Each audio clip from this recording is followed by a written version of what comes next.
when you put a lot of engineers together, you always will bring some new experiences or some new knowledge back home.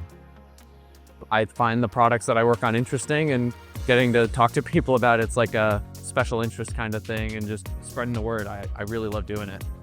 I thought the entire event was really well constructed. The food, the accommodations were wonderful. I think there was a great learning experience for everyone.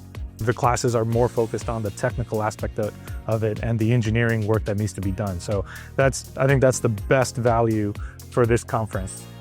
You can come in, whether you're a professional or even like a new grad, and really learn a lot of practical information that you wouldn't know maybe otherwise.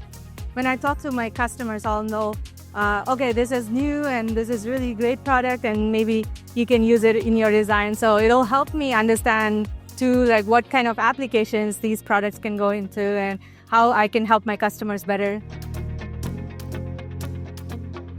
We stand at the intersection of AI innovation and embedded design. It's clear that the future belongs to those who embrace change, adapt quickly, and leverage new tools to solve tomorrow's problem.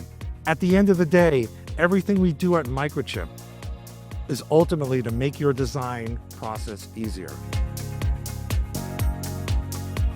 We are continuously improving how we do business and shattering the old norms that held us back. Our renewed focus speaks for itself, and this success will drive our commitment to bringing more solutions to the market faster and more efficiently than ever before.